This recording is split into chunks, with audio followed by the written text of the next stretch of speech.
Hello and welcome to Law Gurukul. In today's video, we will study the International Court of Justice (ICJ). Public International Law में this is the important chapter ICJ. In this video, we will study its introduction and the most important case laws. It is the principal judicial organ of United Nations, sometimes called World Court. United Nations के जो भी organs हैं, International Court of Justice, it is one of the important judicial organ of United Nations, and International Court of Justice is also known as World Court. It decides disputes between states and also issues legal opinion. ICJ क्या करता है? ये दो states के बीच के disputes को resolve करता है और उन्हें लीगल ओपिनियन भी देता है. All members of United Nations are parties to the statute of ICJ and non-members may also become parties. United Nations के जो भी मेंबर्स हैं वो automatically ICJ international court of justice के भी पार्टीज हो जाते हैं. यानी कि यूनाइटेड नेशंस के जो भी मेंबर्स हैं वो अपने डिस्प्यूट को लेकर के इंटरनेशनल कोर्ट ऑफ जस्टिस में जा सकते हैं अपने इश्यूज को रिजॉल्व करने के लिए. या फिर और भी जो नॉन मेंबर्स हैं अगर वे चाहें तो दोनों पार्टीज उन दोनों के कंसेंट से अपने डिस्प्यूट को आईसीजे में रिजॉल्व कराने जा सकती हैं. It is a continuing autonomous body. International Court of Justice एक continuing autonomous body है. It consists of 15 judges. They are elected for a period of 9 years. International Court of Justice में total 15 judges होते हैं और इन judges को 9 years के लिए elect किया जाता है. International Court of Justice Hague में located है. ये जो judges हैं ICJ के ये इलेक्ट किए जाते हैं by majority votes in general assembly and security council. International court of justice के जो जजेस हैं उन्हें मेजॉरिटी वोट से सिलेक्ट किया जाता है और ये मेजॉरिटी वोट्स कहाँ के होने चाहिए? General assembly and security council के. द जजेस 1/3 of whom are elected every 3 years are eligible for re-election. International court of justice के जो 15 जजेस हैं उनमें से हर 3rd ईयर 3 साल के बाद 1/3 जो जजेस हैं उन्हें इलेक्ट किया जाता है और ये जो जजेस हैं वो उन्हें री इलेक्शन के लिए भी they are eligible. Statute of ICJ. The International Court of Justice shall function in accordance with the provisions of the Statute of the International Court of Justice. International Court of Justice काम कैसे करता है?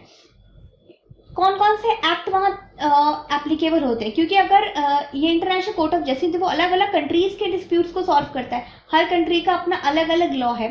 So international court of justice कौन से country के rule को, act को, law को मानेगा? इसका आंसर है the statute of ICJ. International court of justice का अपना अलग स्टैट्यूट है, the statute of the international court of justice, जिसके प्रोविजंस के अकॉर्डिंग ही आईसीजे जो है वो डिसीजन देता है, ऑर्डर देता है, डिस्प्यूट्स को रिजॉल्व करता है. The statute of the international court of justice, इस एक्ट को, इस स्टैट्यूट को टोटली 5 चैप्टर्स में डिवाइड किया गया है और इसमें टोटल 70 सेक्शंस है और आईसीजे इन 70 सेक्शंस के जो भी प्रोविजंस है उसके अकॉर्डिंग ही अपना काम करता है, जुडिशियल ऑर्डर्स जो है वो प्रोवाइड कराता है. Coming to the case laws. ICJ में जो बेसिक जो ज्यादा केस लॉज है वो ज्यूरिसडिक्शन के डिस्प्यूट को लेकर के ही आते हैं. एग्जाम में बेसिकली यही पूछा जाता है कि ये कौन सा केस लॉ है, वो कौन से मैटर से रिलेट करता है या फिर इस टाइप किसी कोई इंपॉर्टेंट जजमेंट जो है वो कौन से केस लॉ में दिया गया था. So locker bye case in the year 1992 and yes case के साथ उसका ईयर भी याद रखना है क्योंकि एग्जाम में ये केस लॉ को क्रोनोलॉजिकल ऑर्डर्स में अरेंज करने के लिए पूछा जाता है. ठीक है. So locker bye case in the year 1992, इस केस में ये कहा गया that ICJ is the guardian of legality for the international community. ICJ जो है इंटरनेशनल कोर्ट ऑफ जस्टिस जो है वो इंटरनेशनल कम्युनिटी के लिए के लीगल रूल्स के लिए एक गार्जियन के जैसा काम करता है. Article 36(2), this case law locker bye case जो है, this case is also related to article 36 clause 2 of the statute of ICJ, जो ये कहता है that a matter brought before it must be a legal dispute. यानी ICJ में, international court of justice में जो भी डिस्प्यूट आ रहे हैं, जो भी स्टेट अपने इश्यूज को लेकर के आ रहे हैं, वो सिर्फ लीगल डिस्प्यूट ही होने चाहिए, क्योंकि आईसीजे को क्या कहा गया है, गार्जियन ऑफ लीगैलिटी, लीगैलिटी का गार्जियन। सो क्लियर है कि आईसीजे के पास जो भी स्टेट्स हैं अपने डिस्प्यूट को लेकर के जा रहे हैं, वो सिर्फ लीगल डिस्प्यूट ही होने चाहिए। ये स्टेटमेंट बताई गई है आर्टिकल 36 क्लॉज 2 में, और ये स्टेटमेंट दी गई है इन विच केस, लॉकरबाई केस में इन the year 1992। Next, the jurisdiction of ICJ founded upon the consent of the parties is known as the contentious jurisdiction। International court of justice ये कह रहा है कि आईसीजे का जो जुरिस्डिक्शन है वो पार्टीज के कंसेंट के बाद ही डिसाइड होता है, इसीलिए आईसीजे के जुरिस्डिक्शन को कॉन्सेंशियस जुरिस्डिक्शन भी कहा जाता है। In the case of Nicaragua in the year 1986, the ICJ held that it is a fundamental principle that the consent of the state parties to a dispute is the basic of the court jurisdiction in contentious cases। Nicaragua case में ICJ ने ये कहा कि दोनों state के consent के बाद ही court का जुरिस्डिक्शन डिसाइड होता है। तो consent is the fundamental principle.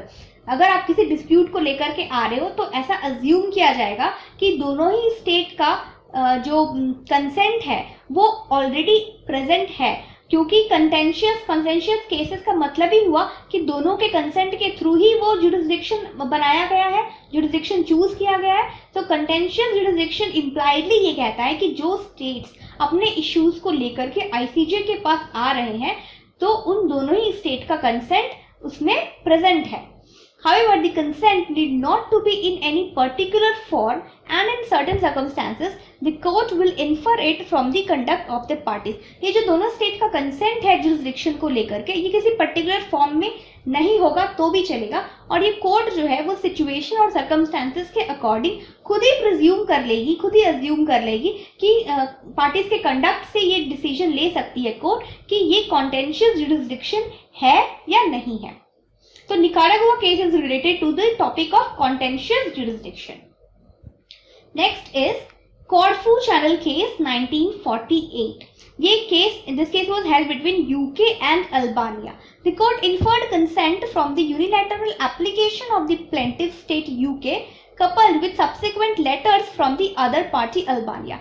इस केस में जो जुरिस्डिक्शन का जो मैटर है वो कोर्ट के पास जुरिस्डिक्शन का एक दो पार्टीज है, यूके एंड अल्बानिया। यूके ने अपना कंसेंट एक एप्लीकेशन के थ्रू दिया था और अल्बानिया ने अपना कंसेंट एक लेटर के थ्रू दिया था। तो दोनों का ही कंसेंट उस केस में अवेलेबल था जुरिस्डिक्शन के लिए, एक एप्लीकेशन के थ्रू और एक लेटर के थ्रू, यानी कि यहाँ पे कॉन्टेंशियस जुरिस्डिक्शन जो है वो प्रेजेंट था। It is known as the doctrine of forum prorogatum. ये जो कंसेंट का प्रोसेस है, ये जैसे हमने पिछले केस में देखा कि कंसेंट के लिए कोई प्रिस्क्राइब्ड फॉर्मेट नहीं है, ठीक है, बट इस केस में क्या कह रहे हैं कि अगर एक पार्टी रिटन अगर कंसेंट दे रही है आइदर बाय एप्लीकेशन और बाय लेटर, तो इसे डॉक्ट्रिन ऑफ फोरम प्रोरोगेटम कहा जा सकता है। तो this case law, Corfu channel case law, इसमें दो चीजें क्लियर है। एक तो दोनों ही स्टेट का जो कंसेंट है वो एक प्रॉपर फॉर्मेट में जा रहा है। सेकंड, इस केस में द डॉक्ट्रिन ऑफ फोरम प्रोरोगेटम की का जो एप्लीकेशन है वो हुआ था, ठीक है। Next is Cameroon versus Nigeria in the year 2002. The ICJ stated that it is a well-established principle that the court will exercise jurisdiction over a state only with its consent and therefore cannot decide upon legal rights of third states not parties to the dispute। इस case में ये कहा गया कि ICJ के पास जो दो state आ रहे हैं अपने जुरिस्डिक्शन के इश्यूज को लेकर के कंसेंट के साथ, तो उनके जुरिस्डिक्शन और उनके लीगल इश्यूज को ही रिजॉल्व किया जाएगा। अगर उस केस के थ्रू किसी थर्ड स्टेट की लीगल राइट पे क्वेश्चंस रेज हो रहे हैं तो थर्ड पार्टी जो है वो तो डिस्प्यूट का पार्टी है ही नहीं। उस केस में उस थर्ड पार्टी का राइट नहीं है कि उसके लीगल राइट को सॉल्व किया जाए। सो कोर्ट ने उस थर्ड पार्टी के लीगल राइट के इश्यूज को सॉल्व करने से मना कर दिया और द कोर्ट सेड कि जो स्टेट मेरे पास केस लेकर आई है, डिस्प्यूट लेकर आई है, उन्हीं के मैटर पे मैं जजमेंट दूंगा। Next is East Timor case in the year 1995. The ICJ held that it could not rule on the lawfulness of the Indonesia's conduct with regard to East Timor as Indonesia is not a party to the dispute. Same issue. Court clearly ये कह रहा है कि जो dispute का party है ही नहीं तो हम उनके मैटर्स पे अपना जजमेंट कैसे दे सकते हैं. तो कोर्ट ने इंडोनेशिया के डिस्प्यूट से रिलेटेड जो भी जजमेंट और ऑर्डर थे वो देने से मना कर दिया. इसमें बेसिकली केस लॉज ही पूछे जाते हैं और सिंपली मैच द कॉलम में ज्यादा करके क्वेश्चन पूछे जाते हैं कि which case law is related to which topic या फिर विच पार्ट. तो Spain versus Canada, this case law is related to the fisheries jurisdiction. El Salvador versus Honduras, the case law is related to land, island and maritime frontier dispute. Legality of use of force, Yugoslavia versus USA.